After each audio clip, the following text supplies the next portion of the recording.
Hi, everyone. It's Tuesday, and we're continuing our study on amazing encounters with our God. And it's such a faith-building exercise. But as we're going to see today, it's one we need because oftentimes our faith is weak and w drops when the bad stuff happens to us. And the lessons that we learned from the Israelites, because they had the most amazing encounters with God, I think, ever. And we talked yesterday about the parting of the Red Sea. Well, they get into the wandering in the desert now. And in Exodus chapter 16, the eyewitness Moses, who was there, so he's telling it accurately how it is. And he quotes the Israelites, and they say in 16 at verse 2, 3, if only the Lord had killed us back in Egypt, they said.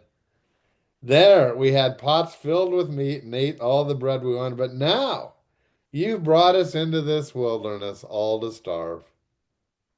As if God is going to allow them to starve. He eats, and then the Lord said to Moses, look, I'm going to rain down food from heaven for you.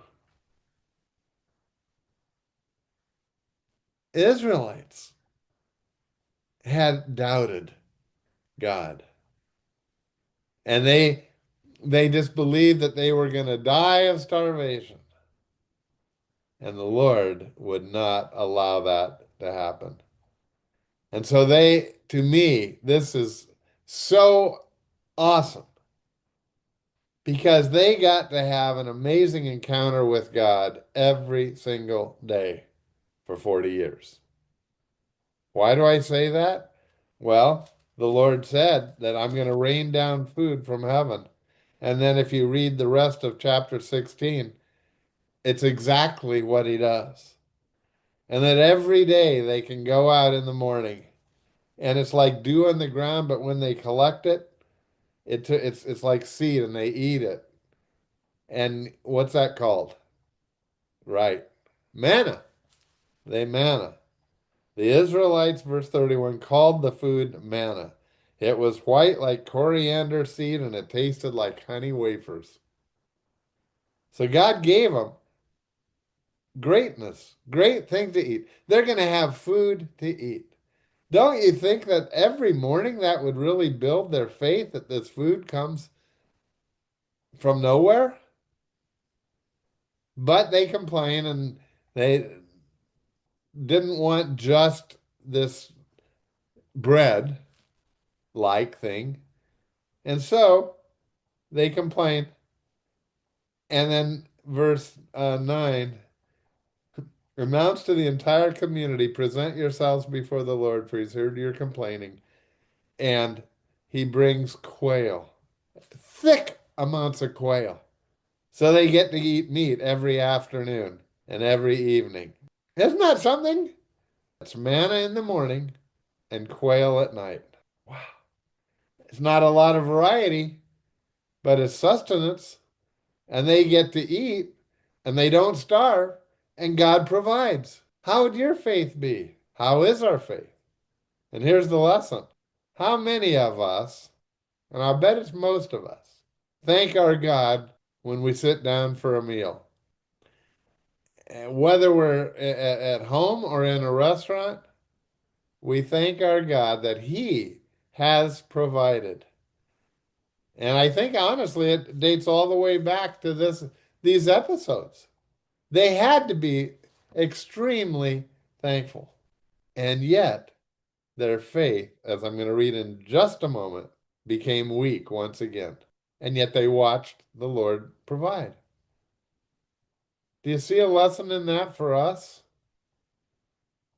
We have we admit, we acknowledge that God has provided our food. And yet we question that he'll answer our other prayers. And I used to be very critical of the Israelites, and now I see some of their traits in me. And Lord, build up my strength. Well, in chapter 17 of Exodus, the Israelites, though they're getting all the food they need, they think they're going to die of thirst. As if God would provide the food, but he wouldn't provide them water to drink. So they complained. They complained to Moses. Give us water to drink, they demanded. Quiet, Moses. Why are you complaining against me? And why are you testing the Lord? In other words, it sounds like Moses' faith was now strong and good, and he knew that the Lord was going to provide them water. He might not have known how at that point in time. So Moses cries out to the Lord, what should I do? They're really ready to stone me. And the Lord said to Moses, verse 5, walk out in front of the people, take your staff, the one that you used when you struck the water of the Nile, and call some of the elders of Israel to join you. Strike the rock, and water will come gushing out, not just a little, gushing out. And then the people will be able to drink. And so Moses struck the rock as he was told, and water did gush out as the elders looked on. Isn't that something? The Lord came through. Another amazing encounter with him. Amazing. Water doesn't come out of a rock normally, but it did then. And they had plenty of water to drink. And once again, the Lord answered their prayer. And once again, the Lord took care of his people. Friends, that's exactly what we've experienced in life. God takes care of us. We don't always know exactly when or how it's going to happen. And sometimes we're like before that water comes out of the rock, Lord, are you letting me die right now? Are you letting me, whatever the issue is? Why aren't you answering my prayer? And we have to ask ourselves, well, like the Israelites, where's our faith? Has God ever let us down before? He will answer. He may not answer in the way that we thought he would answer, because prior to these incidences, how could the Israelites say, no, he'll rain down manna from heaven to take care of us? Well, they never heard it. They never seen it. Or he'll bring quail, or he'll bring water from a rock. There's no way they could have said that because they didn't know of it. And sometimes God answers our prayers in ways that we don't even know of or think of. And actually, the rest of this week, I'm going to tell of experiences where I didn't know exactly how God was going to answer our prayers, or even if he would. But he did, and he does. And that's our God. That's our God to whom we worship, we praise, and follow. When you pray, you can have faith that in one form or another, he will answer your prayers, our prayers.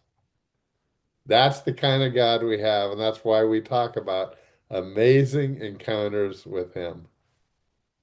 I hope you're going to join me tomorrow as I share a personal story of an amazing encounter with my God. See you tomorrow.